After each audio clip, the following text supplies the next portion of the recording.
साल 2015 में अक्षय कुमार की एक फिल्म आई थी गब्बर इज बैक। दरअसल इस फिल्म में कुछ ऐसे दिखाया गया था कि एक गरीब आदमी होता है जिसका नाम होता है बलराम नागपाल। उसकी मौत हो जाती है, उसकी दो बेटियां होती हैं और पत्नी। वो रो रहे थे, बिलख रहे थे। इसी बीच में अक्षय कुमार उनसे टकरा जाता है। अक्षय कुमार देखता है तो उनकी बातचीत सुन रहा था। दरअसल महिला अपने पति के बारे में कह रही थी कि जितना भी पैसा था सबके सब जुए में उड़ा चुका है। अब ऐसी स्थिति में अक्षय कुमार ने इस परिवार को अपने साथ लिया और साथ लेने के बाद एक बड़े से हॉस्पिटल में लेके जाता है और वहां जाने के बाद इस व्यक्ति को भर्ती कराता है, ये कहते हुए कि साहब ये मेरा बड़ा भाई है, आप इसका इलाज शुरू कर दीजिए और पैसे की तरफ से आप बिल्कुल भी टेंशन मत लेना। अक्षय कुमार की बात सुनने के बाद जो हॉस्पिटल वाले होते हैं उसका इलाज करना शुरू कर देते हैं। जबकि पहले जहां पर उसका इलाज चल रहा था वहां से उसको डेथ सर्टिफिकेट भी मिल चुका था, उसके बावजूद भी उसका इलाज करते हैं और दवाइयां लिख कर देते हैं, तमाम टेस्ट लिख कर देते हैं और अक्षय कुमार के हाथ में एक पेपर ला के दे देते हैं कि जितनी जल्दी हो सके जल्दी दवा लेके आओ। अक्षय कुमार जाता है, पैसे जमा करता है, दवा लेके आता है, उसके बाद चेकिंग होता है। और ये लगातार ऐसे सिलसिला चल रहा था और जब इसकी पोल खुलती है तो पता चलता है कि जिस व्यक्ति का ये इलाज कर रहे थे, दरअसल एक पहले ही किसी दूसरे हॉस्पिटल ने उसको डिक्लेयर कर दिया था कि वो मर चुका है और वो उसका नाटक कर रहे थे। तब उस मरे हुए व्यक्ति की जो पत्नी का रोल अदा कर रही थी महिला, वो कहते कि कैसे लोग हैं ये, मुर्दे को भी नहीं छोड़ते, मुर्दे को भी नहीं बख्शते। कुछ इसी तरह की कहानी है। इस कहानी ने इस पूरे के पूरे प्रदेश में हड़कंप मचा दिया है। अब चाहे वो डिप्टी सीएम हो या फिर पूरे प्रदेश में जगह जगह इसी घटना को लेकर चर्चा हो रही है, जिस घटना को आज हम आपको सुनाने जा रहे हैं। ये कहानी गब्बर इज बैक फिल्म से बहुत काफ़ी मिलती जुलती है। अभी इस मामले की जांच पड़ताल हो रही है। क्या मरीज झूठ बोल रहा है या हॉस्पिटल झूठ बोल रहा है, इसको जांचने के लिए 3 सदस्यीय एक टीम बनी हुई है। लेकिन जो भी अगर सच बोलेगा उसकी तो बात सही रहेगी, लेकिन जो झूठ बोल रहा होगा उसकी शामत 100% आ जाएगी। आदाब, नमस्कार, सत श्री अकाल। मैं उस्मान सैफी। आज की जो सच्ची घटना मैं आपको सुनाने जा रहा हूँ, ये सच्ची घटना है मध्य प्रदेश के जिला रतलाम की। दरअसल जिला हॉस्पिटल में एक मरीज को एडमिट कराया गया था और मरीज ने बोला, जो कि रतलाम का मेडिकल कॉलेज था, उसने कहा कि आपके मरीज की हालत थोड़ी सीरियस है और इसको हम इंदौर शिफ्ट कर रहे हैं, इंदौर रेफर कर रहे हैं, आप इसका वहां पर जाकर इलाज करा लीजिए। अब परिवार के लोग जब उस मरीज को लेकर, जिसका नाम होता है बंटी निमामा, उसको लेकर लगभग 27 साल के आसपास की उसकी उम्र होती है, उसको लेके जा रहे थे इंदौर, तो तभी परिवार ने फैसला लिया कि हम इसे सरकारी हॉस्पिटल में ना दिखाकर इसको किसी प्राइवेट में दिखाते हैं।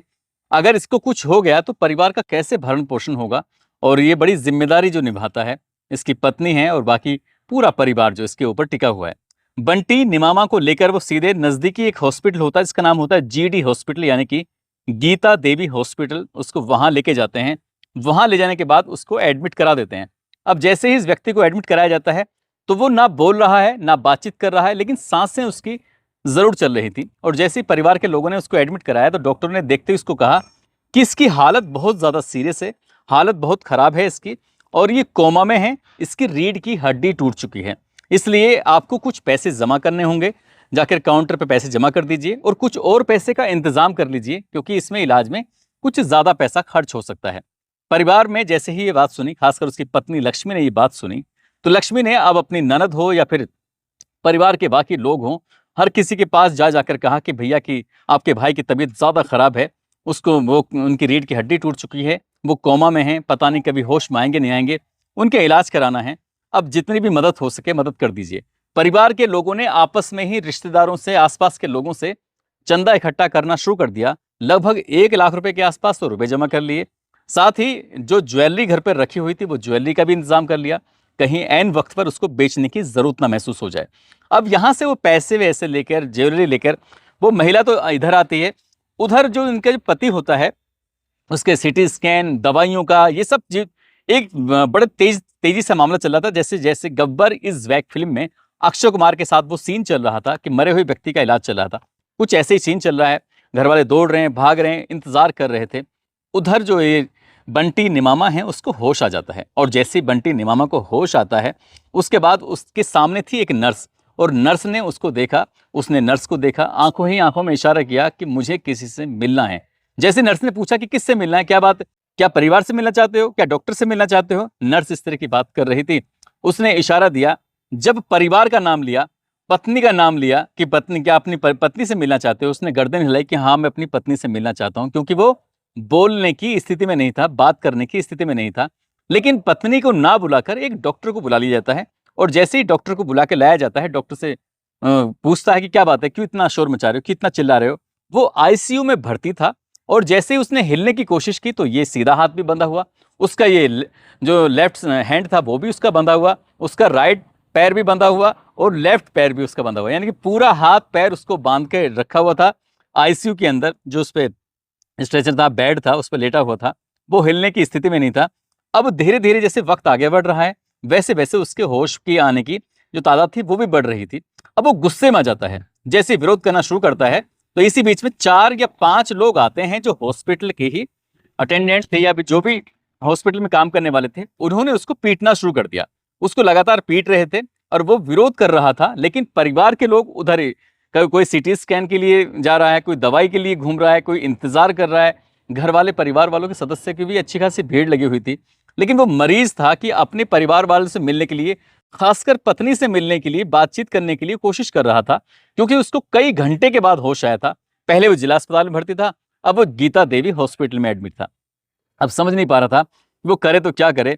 इसी बीच में मौका मिलता है और उसने जो उसको बंधा हुआ था वो ऐसे रस्सियों से नहीं बंधा हुआ था, कुछ हल्की फुल्की चीजें, पट्टियों से बंधा हुआ या फिर टेप वगैरह सा, जिस तरह बंधा हुआ था, उसने पूरी ताकत लगाई और ताकत लगाने के बाद उन बंधनों को तोड़ दिया, खोल लिया। और खोलने के बाद वो जितना भाग सकता था, जितनी सकता था, जितना चिल्ला सकता था, उस आईसीयू से निकला और निकलने के बाद हॉस्पिटल से सीधा बाहर पहुंच गया। अब उसके नाक में एक बड़ी सी पाइप लगी हुई है, साथ ही जो टॉयलेट का जो एक थैली होती है वो भी साथ में लगी हुई थी। पूरा नंगा है और जो जहां पर नेकर पहनते हैं उस हिस्से पे डायपर बंधा हुआ था। वो वहां से भाग रहा है और हॉस्पिटल के अंदर बहुत सारे मरीज, तीमारदार, बाकी लोग जो थे वो इस तमाशे को देख रहे थे कि एक मरीज इस तरह से कैसे भाग रहा है। अब वो बाहर जाता है, बाहर जाने के बाद अपनी कहानी बयां करता है। कोई व्यक्ति इसी बीच में उसका वीडियो अपने मोबाइल पर उतार लेता है। आसपास में खड़े लोगों ने भी मोबाइल पर उस वीडियो को उतारा और वो वीडियो बहुत तेजी के साथ वायरल होने लगता है। दरअसल वो बाहर निकलने के बाद कहता है कि जब उसे होश आया था तो उसने बातचीत करने की कोशिश की, अपनी पत्नी को बुलाने के लिए नर्स से अपील की, लेकिन एक गोरा सा डॉक्टर आता है और उसके साथ वो मारपीट करना शुरू कर देता है, गाली गलौज करने लगता है। अब न केवल वो, बल्कि उसने 3 4 5 डॉक्टर को और बुलाया, बाकी लोगों को बुलाया और वो भी मारपीट कर रहे थे। किसी तरकीब से यहाँ से निकल के आया। ये कहेंगे कि मेरे साथ कि ये नाटक कर रहा है, लेकिन वो नाटक नहीं, बल्कि आपको फिल्म याद होगी गब्बर इज बैक, जैसे उसमें सीन हुआ था, मैं बिल्कुल ठीक ठाक हूँ, मेरी कोई रीढ़ की हड्डी नहीं टूटी है, मैं कोई कोमा में नहीं था, बस चोट लगी थी, उस चोट की वजह से मैं बेहोश था।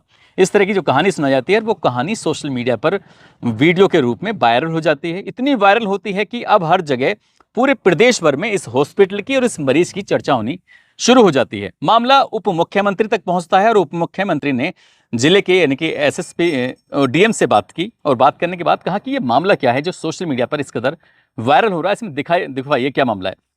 अब डीएम साहब ने जांच दी सीएमओ को और सीएमओ ने 3 सदस्यीय एक टीम गठित की और टीम गठित करने के बाद ये पता लगाने के लिए कोशिश की कि आखिरकार मामला क्या है।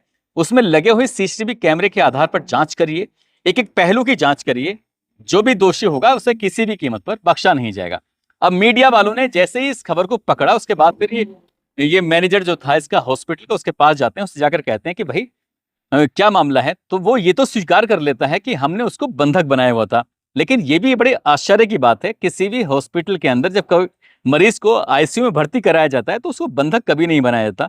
यहाँ बंधक क्यों बनाया गया था ये तो उसने स्वीकार कर लिया, लेकिन उसने ये बिल्कुल भी स्वीकार नहीं किया कि उससे पैसे लूटने के लिए, पैसे ऐंठने के लिए, जबकि वो लड़का अपनी पत्नी के लाए हुए पैसे, लगभग 1 लाख रुपए से ज़्यादा ज्वेलरी, मीडिया के सामने, यानी कि जो भी उसके वीडियो बना रहे थे उनके सबके सामने वो बाहर हवा में उड़ा के दिखाता कि देखो, हम इलाज के पैसों से नहीं घबराए हुए थे, बल्कि जिस तरह का वहाँ पर काम चल रहा था हम उससे घबराए हुए थे।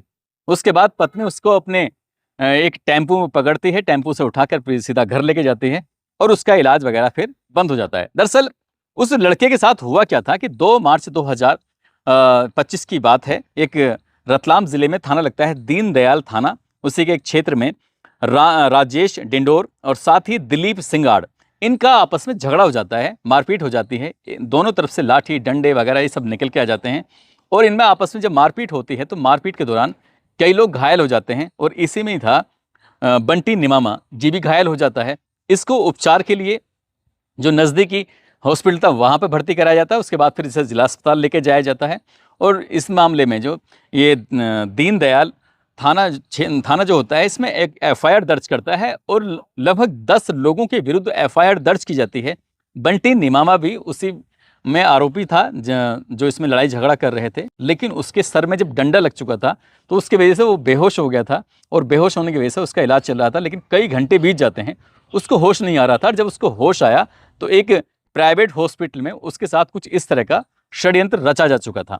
फिलहाल इस मामले की जांच पड़ताल की जा रही है, लेकिन जहां जहां भी वीडियो सोशल मीडिया पर वायरल हो रही है, हर कोई इस व्यक्ति इसी बारे में चर्चा कर रहा है और कह रहा है कि डॉक्टर लोगों का जो धर्म होता है, ईमान होता है, वो कस्में खाते हैं कि हम मरीज को मरने नहीं देंगे, उसका हर संभव पूरी ईमानदारी, पूरी शिद्दत के साथ उसका इलाज करेंगे, उपचार करेंगे। लेकिन अब ये हॉस्पिटल वाले कहीं ना कहीं व्यवसायिक हो चुके हैं और ये पैसे कमाने के लिए किसी भी हद तक चले जाते हैं। ऐसा बहुत सारी जगहों पर आप लोगों ने भी देखा होगा, महसूस किया होगा कि जब किसी महिला को जो प्रेग्नेंट होती है उसका हॉस्पिटल में इलाज कराया जाता है कि बच्चा पैदा हो जाए, तब सबसे पहले एक ही मशवरा दिया जाता है कि भाई इसकी हालत बहुत ज़्यादा सीरियस है, ख़राब है और हमें इसका बड़े ऑपरेशन से इसका बच्चा पैदा करना पड़ेगा। अगर ऐसा नहीं हुआ तो हमारी कोई जिम्मेदारी नहीं होगी। घर वाले डर के मारे कह देते हैं कि जी हाँ ठीक है, आप इलाज कर दीजिए, हमें अपने मरीज को बचाना है, उस बच्चे को बचाना है।